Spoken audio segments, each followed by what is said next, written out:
It's that time of year again. Stags are starting to get vocal.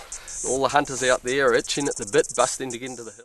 We're going to be mainly focusing on using the still camera. The great thing about using the camera is we get to observe what would happen after we'd normally shoot the stag, and most of us would shoot it at the first instance. The other thing is you'd be surprised how close some of these stags will come if they're given half a chance. Anyway, we've got no protection out there, so we might get a tine through the belly, but it's worth the risk. There's a couple of stags in there going off their nut.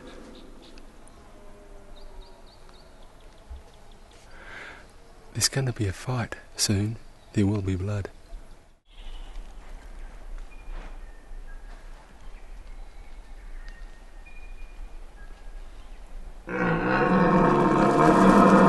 No! No!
Well, that should just about wrap it up, I think.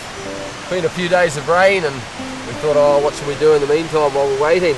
Okay, we'll stack a few stones. And now weather's clearing up a bit. I think we've just got time for an afternoon look. Lovely.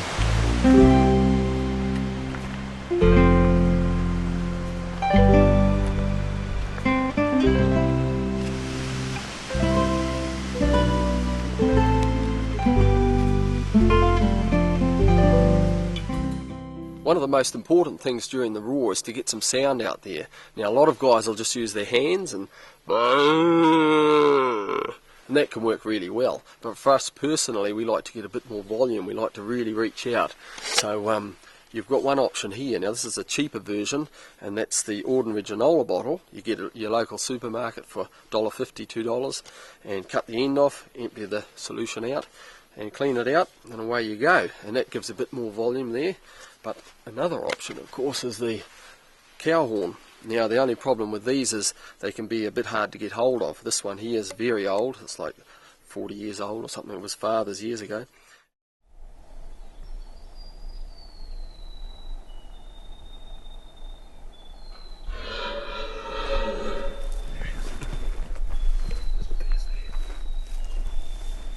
No!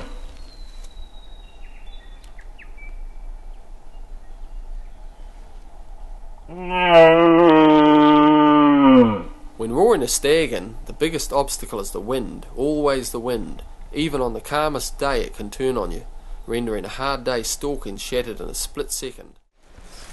These sandflies are just murder.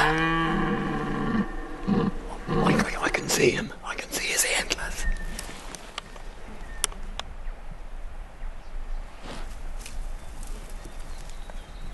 This is the sort of thing you dream about, having a master stag come out in the open in broad daylight. You always hope it'll happen, but it seldom ever does. They'll usually stick to the safer confines of the bush during daylight hours, especially in areas of high hunting pressure.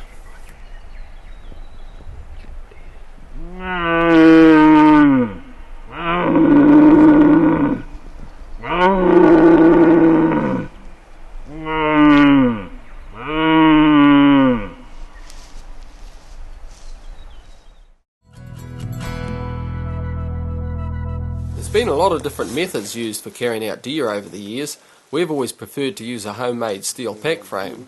It's worked really well and has literally stood up to the weight of tons of prime venison. How much? This guy will be 90 to 95 kilo. He's we were thinking he could have possibly been 100, but I don't think he'll go 100. Some guys prefer to use the pole method. One of those beers. Them beers are looking bloody good at this stage, I tell you that much. It can work really well as long as there's at least two of you. A bit awkward if you're by yourself. This way is more suited for flat and gentle rolling country and is a good way to share the load without the risk of doing yourself a mischief. However, in steep country it can be quite difficult and it's not as easy as it looks. I tell you what, you want to be real careful climbing up these steep.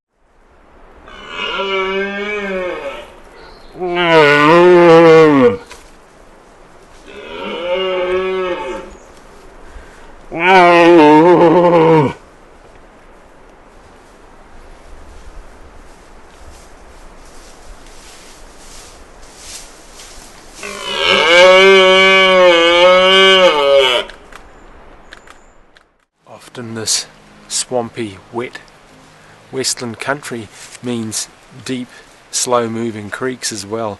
So what you've got to do is try and look for an old log or some sort of a way across without swimming. Here, I'll show you how deep it is. If the log holds me, I haven't tested it yet.